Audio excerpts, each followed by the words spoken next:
James Huntley was expelled from Parliament for his ideas, but that was only the first blow. The systemic racism he sought to dismantle came crashing down on him with unprecedented brutality.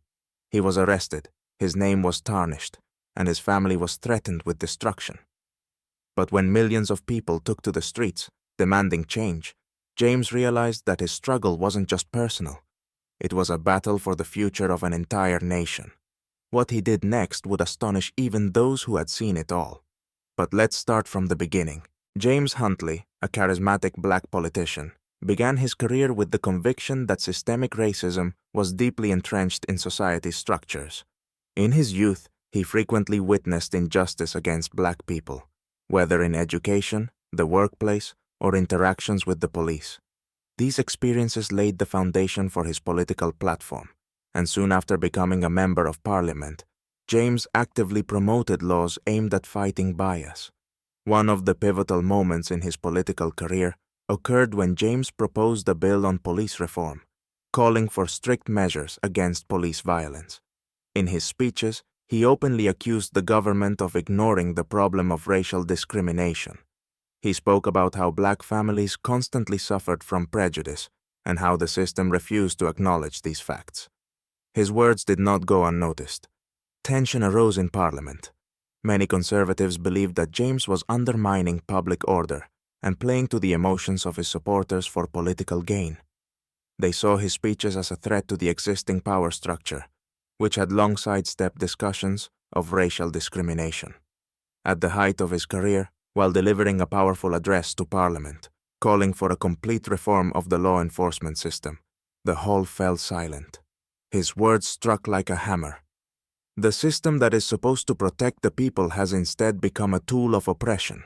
As long as we turn a blind eye to bias, we uphold injustice. Today, I call on you to join me in initiating real change. This bold and daring speech was the final straw for his opponents. A few days later, James received an official letter from the parliamentary committee accusing him of undermining public stability and threatening national security. He was ordered to leave Parliament immediately. This was clearly an attempt to remove a dangerous rival and simultaneously suppress any conversation about racial reform. The climax of this part came when James, upon exiting Parliament, saw a crowd of supporters gathered outside the building, holding signs, "Justice for all" and "Reform now." Despite the humiliating expulsion, their support filled him with renewed determination to continue the fight. But things were about to get even more complicated. The next day, James was arrested during a peaceful protest against police brutality. Media cameras captured the shocking images of him being led in handcuffs into a police car, a moment that stunned the nation. The video went viral on social media, sparking outrage among the black community and civil rights advocates. People couldn't believe that a politician fighting for justice had been so brutally punished for his ideas. Yet this only strengthened the movement he had inspired. Rather than breaking James, the arrest made him a symbol of resistance. After his expulsion from Parliament and subsequent arrest, James Huntley found himself at a crossroads. His political career had been shattered, and his reputation with the official powers tarnished. However, among ordinary people and activists, he became a symbol of the fight for justice. His arrest had made him even more famous, and his supporters started to take more decisive action. James realized that Parliament was no longer the battleground for his struggle.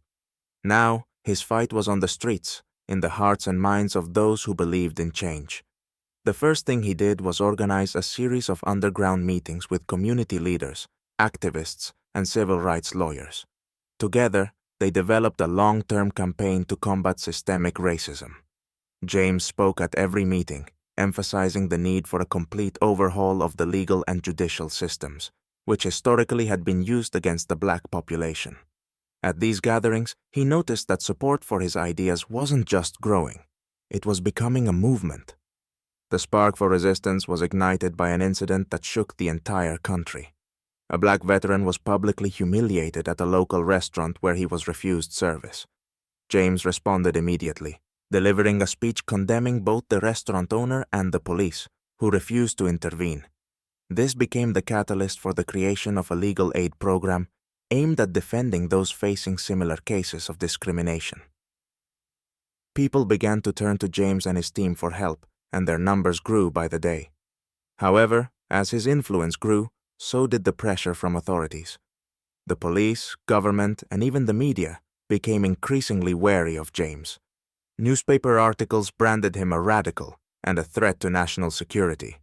With every speech he made, reporters tried to catch him in contradictions, asking provocative questions, but he never lost his composure, always remaining honest and straightforward. One day, after one of his speeches, James received an anonymous letter containing threats against his family. The letter warned that if he didn't stop, the consequences would be unpredictable. This became a personal test for James. He was ready to fight for justice, but he couldn't allow his loved ones to suffer because of his activism. This threat made him question how far he was willing to go in this battle. But instead of retreating, James took it as a challenge. He increased security measures for his family and continued the fight with even greater determination. At the same time, his loved ones, including his wife and children, supported him, knowing that what was at stake was more than just a political career. It was a battle for the future of their children, for their right to live without fear.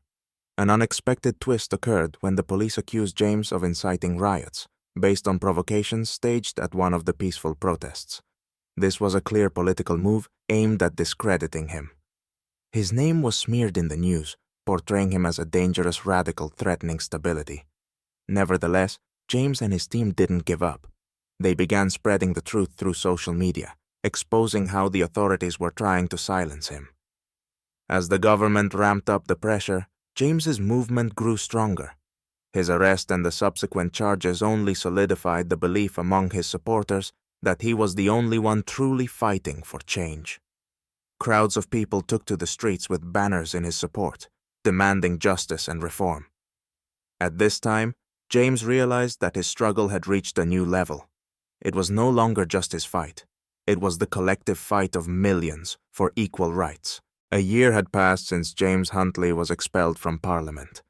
Yet instead of fading into obscurity, he had become the voice of those whom the system had long ignored. His speeches, protests, and his campaign against police brutality had sparked a powerful grassroots movement. People who had suffered for years under racial discrimination and systemic injustice saw in James a true leader. By this point, his organization had grown so influential that it began to seriously worry those in power. The ruling party, led by Senator White, openly attacked James. In one parliamentary speech, White labeled him a radical bent on destroying the foundations of society. This marked the beginning of a fierce political confrontation between the two figures. Senator White embodied the old order, wealthy, influential, and fully committed to preserving the system that James was determined to reform. Despite these attacks, James continued to gain political ground. He united activists, civil rights defenders, and politicians who were dissatisfied with the status quo. His goal was not merely to expose systemic racism, but to completely reform the institutions of power, starting with the police and extending to the courts. This idea resonated with many, especially among the youth and those who had grown tired of the government's inaction. The turning point in the political struggle came when James and his allies proposed holding a national referendum on the need for police reform. The government tried to block this initiative, arguing that it would undermine national security and stability. But public support for the referendum grew by the day. James's campaign took over the nation. He appeared at rallies, gave interviews, and used every opportunity to convey his message to the masses. James's main strategy was to capture attention through social media and independent media outlets. There, he spoke candidly about systemic bias and the injustice that affected every black person in the country. Videos of his speeches garnered millions of views. James skillfully used these platforms to expand his support base, bypassing traditional media outlets that tried to discredit him. Meanwhile, Senator White continued his assaults. In a television interview, White claimed that James's movement was chaos that would lead to the destruction of the country. However, instead of weakening James's position, this statement only strengthened it. People began to see White as the symbol of an outdated system, one that no longer reflected the reality of modern society. An unforeseen event occurred at one of the rallies in support of the referendum. The police, acting on orders from the government, attempted to disperse the crowd using tear gas and batons. But instead of fleeing, the people stood their ground, chanting James's name. This event became the catalyst that united the protest movement like never before. James seized this moment, holding an emergency press conference where he directly challenged the government. "Your repression will not silence us. We fight for the future, for justice, for equality, and we will win." Support for the referendum soared to unprecedented levels. Across the country, rallies were held and people took to the streets, demanding change. As a result, despite the government's attempts to block the vote, the referendum was approved. This was the first real victory for James and his movement.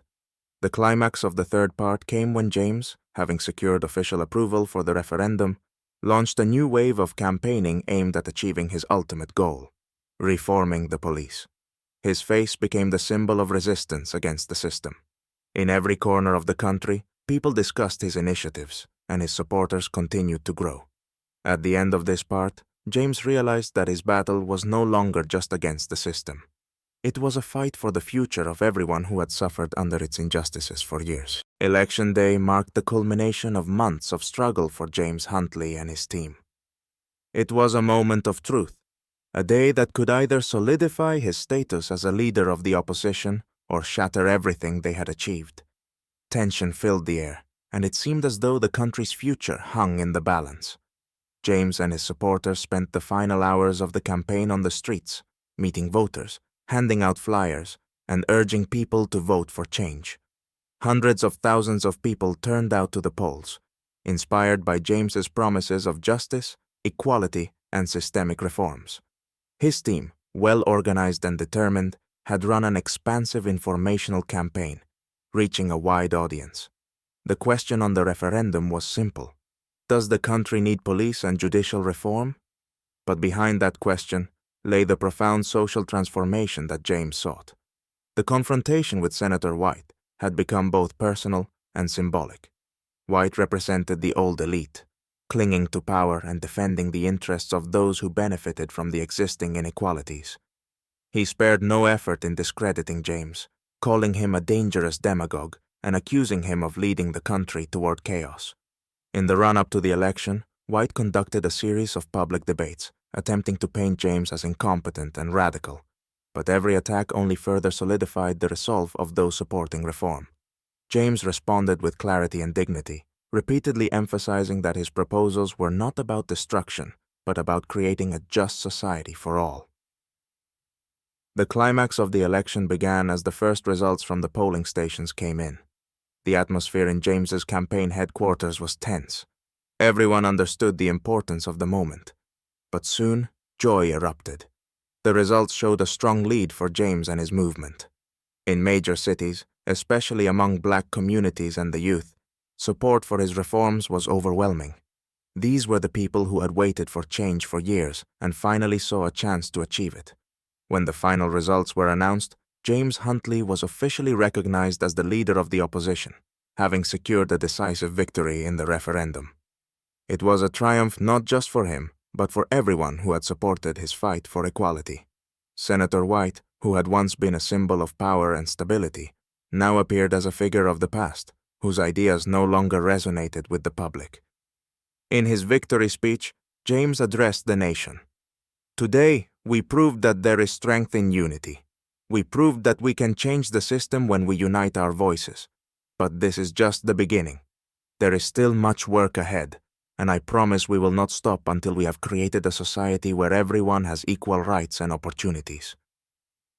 The final twist came as James, despite his victory, encountered unexpected difficulties in pushing through reforms.